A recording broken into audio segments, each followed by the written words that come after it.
पोचलोय. तर मांडावर इकडे फ्रीमध्ये जेवण असतं, त्या आधी जेवणार आणि त्याच्यानंतर मग आम्ही जाणार आहोत किल्ल्यावर. तर मी दाखवते, आम्ही इकडे लाईनमध्ये उभे आहोत, जेव्हा प्रसाद घ्यायचा, प्रसाद वाटतात इकडे आणि त्याच्यानंतर मग पुढे जातात. पुन्हा लाईन, किती मोठी लाईन आहे आणि किती लोक हे बघा जेवत आहेत. हे बघा गाईस,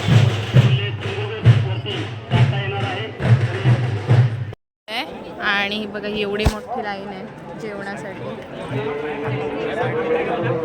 असं जेवण देत आहेत इकडे. आमचा पण येईल नंबर. बघा इथून सगळ्या बोट सोडतायत आणि ह्या बोटीतून तिकडे किल्ल्यावर जाणार आहेत. बघा तिकडे किल्ला आहे आणि हे बघा दीदीच्या पायाला लागलंय. तर आम्हाला एका माणसाला आमची दया आली, तर त्याने आम्हाला दिली आहे बँडेज. ती आता दीदी लावते.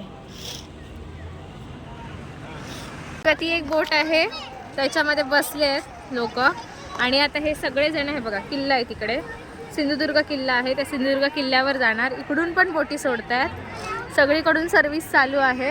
आता आम्ही पण जातो. ती बघा एक बोट गेली. अशा भरपूर साऱ्या बोटी जातात तिकडे किल्ल्यावर. फेरी चालूच असते कंटिन्यू, जोपर्यंत सगळेजण जात नाही तोपर्यंत चालूच असते. ते बघ बोट मध्ये मस्त पैकी. आणि आता बोट आमची सुटली आहे, मी दाखवते तुम्हाला. फायनली बोट सुटली आहे. मार्ग बंद आहे.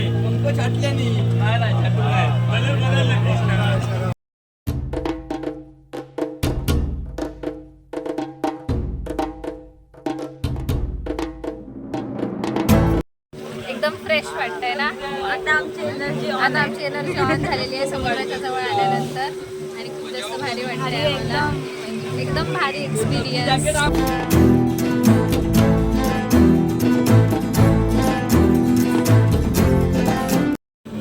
फायनली गाईस किल्ला आलेला आहे आणि आम्ही किल्ल्याच्या एकदम जवळ आलोय.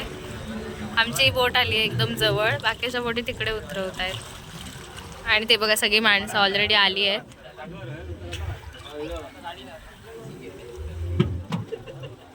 हा बघा, हा आहे सिंधुदुर्ग किल्ला. फायनली गाईस आम्ही पोहोचलोय किल्ल्यावर. आहे बघा माझ्या मागे किल्ला आहे. तर हा किल्ल्याचा एंट्रन्स आहे, तुम्हाला दाखवते.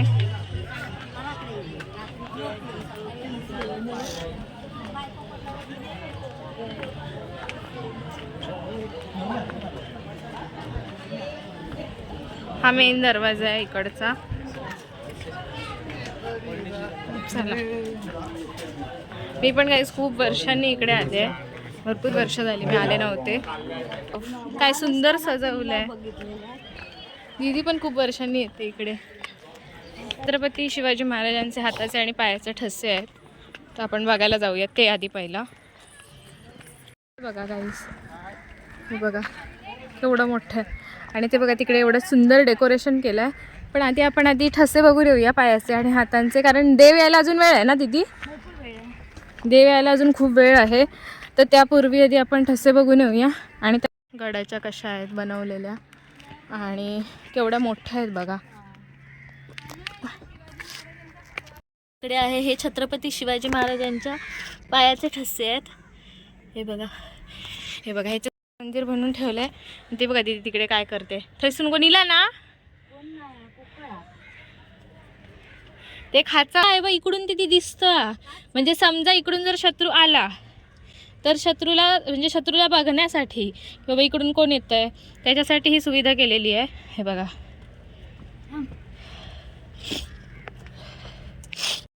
आणि इकडे हातांचे ठसे आहेत. आय डोंट नो कॅमेऱ्यामध्ये दिसतील की नाही, पण ह्याला टाळं पण मारलंय बघा इकडे. बघा इथून पण दिसणार नाही. आणि हे बघा इकडून पण, हा बघा समुद्र दिसतो. कसला व्ह्यू आहे इकडून. छान बघा गाईस, किती सुंदर केलं इकडे मस्तपैकी. आणि हे बघा किल्ल्यावर असे शॉप्स पण आहेत, काय पण आपण घेऊ शकतो, कोल्ड्रिंक्स वगैरे सर्व. जुनी तोफ आहे एक इथे ठेवली आहे सगळ्यांना, जे पण पर्यटक येतील त्यांना दाखवण्यासाठी. आणि ह्या दरवाज्यातनं आता येतील देव सगळे. तर आम्ही इकडे राहिलो आहे शूट करण्यासाठी स्पेशली.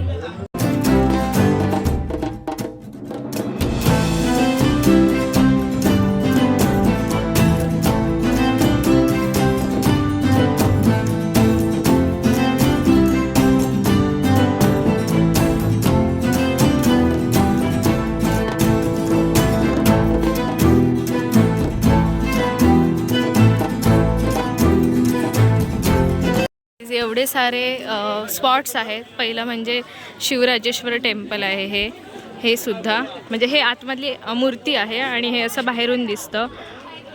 हे महादरवाजा आहे जो आता आम्ही तिकडे उभे होतो तो. त्याच्यानंतर हे लूप होल्स आहेत वेगवेगळे जे मी दाखवले. ही आहे दूधबाव, दुधाची विहीर बोलतात. त्याच्यानंतर हे असे खिडक्या टाईप आहेत. त्यानंतर हे आहे ते म्हणजे वॉटर टँक, म्हणजे ह्याच्यामध्ये पाणी साठवून ठेवायचे. हा चोर दरवाजा एक आहे. आणि हा बघा, हा ओव्हरऑल व्ह्यू आहे किल्ल्याचा, सुंदर. हे बघा, इकडे खूप सारी डागडुजी पण केली आहे इकडे बऱ्यापैकी. त्याचे हे फोटोज आहेत. आणि हे आता वर्ल्ड हेरिटेज साईटमध्ये ॲड झालेला आहे हा किल्ला. युनेस्कोच्या यादीमध्ये ॲड झालेला आहे. हे बघा, हा असा वरून ड्रोन शॉट आहे. हा असा दिसतो किल्ला. खूप सुंदर आहे, मस्ट व्हिजिट आहे. आणि म्हणजे पूर्ण पाण्यात आहे. हा पूर्ण पाण्यात बांधलेला आहे हा किल्ला. तर हे आहे शिवराजेश्वर टेम्पल आणि आतमध्ये शूट करायला परवानगी नाही आहे. पहिल्यांदा हे असं नव्हतं. आत्ता ह्याची खूप डागडुजी वगैरे केली आणि खूप ह्याला सुंदर बनवलं आहे. आणि इथे दर्शन घेऊनच नंतर रिटर्न घरी जातो आम्ही. ही प्रथा आहे पूर्वीपासूनची.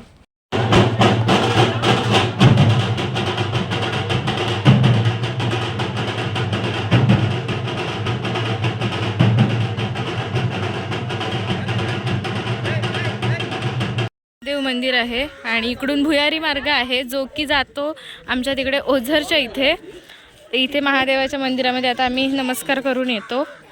हाच आहे तो भुयारी मार्ग, इथून डायरेक्ट ओझर.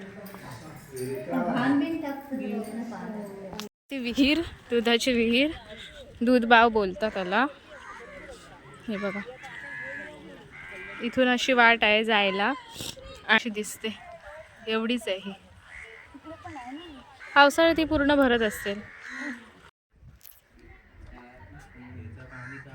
थोडंच आहे पाणी, जास्त. तर काहीच आम्ही आता थोडंफार एक्सप्लोअर करतो इकडे. जास्त काय आम्ही फिरत नाही, कारण मला एवढी एक्स्ट्रीम लेवलची सर्दी झाली आणि मी पूर्ण ड्रेन झाले आहे आणि दीदी पण ड्रेन झाली आहे पूर्णपणे. तर आम्ही जास्त काय आता फिरत नाही आहोत. बट एकदा आम्ही नक्की स्पेशली येऊ बघायला प्रॉपर सिंधुदुर्ग किल्ला. तेव्हा हां, भाऊ आणि आम्ही असे येऊ, तेव्हा मी प्रॉपर व्लॉग बनवेन. सो आता मी थोडंफार दाखवते. तर आता काय नाही, आता मी जातो घरी मस्तपैकी रिटर्न आणि भेटते तुम्हाला घरी गेल्यानंतरच. खूप जास्त थकायला झालं आहे, खूप म्हणजे खूप जास्त. गाईज बघा, दीदी किती निर्लज्ज आहे. एवढी तिची तब्येत बरी नाही तरी सुद्धा गोळा खाते आणि मी पण खाते, कारण मी पण निर्लज्ज आहे. गाईज व्ह्यू बघा इकडून काय सुंदर दिसतं. आणि ही पूर्ण जेटी आहे. हे आता बांधलंय, खूप सुंदर बांधलंय. पहिल्यांदा असं नव्हतं, खूप रॉ होतं इकडे. आणि पाणी बघा केवढं क्रिस्टल क्लिअर आहे. आणि हा व्ह्यू बघा. दिवस उजाडलाय आणि आता जवळजवळ 10 वाजत आले आहेत आणि आम्ही आत्ता उठलोय लिटरली. दीदी आंघोळ करून आली आहे पण मी अजून आंघोळ नाही केली आहे. खूप जास्त थकलेलो आणि आलो, जेवलो थोड्या वेळाने आणि त्याच्यानंतर झोपलो. तर आणि हां, काल आम्ही जे बोललो होतो जाताना की आम्ही आज नाश्ता कमी केला आहे, त्याचं कारण तुम्हाला समजलं असेल ब्लॉगमध्ये. दर 10 मिनिटावर एक स्टॉप होता आणि प्रत्येक ठिकाणी काही ना काहीतरी असं वाटत होते. तर त्याच्यामुळे. आणि हां, मी ह्या मागची जी स्टोरी आहे, आमचा उत्सव आहे त्याच्या मागची जी स्टोरी आहे त्याचा वेगळा एक व्हिडिओ छोटासा मी बनवणार आहे. त्याच्यामध्ये मी तुम्हाला डिटेलमध्ये माहिती सांगेन. तर ती पण तुम्ही बघा. आणि हा व्लॉग मी इथेच एंड करते. व्लॉग तुम्हाला कसा वाटला हे नक्की सांगा आणि लाईक करा, शेअर करा आणि चॅनलला सबस्क्राईब करा. भेटू नेक्स्ट व्लॉगमध्ये. बाय.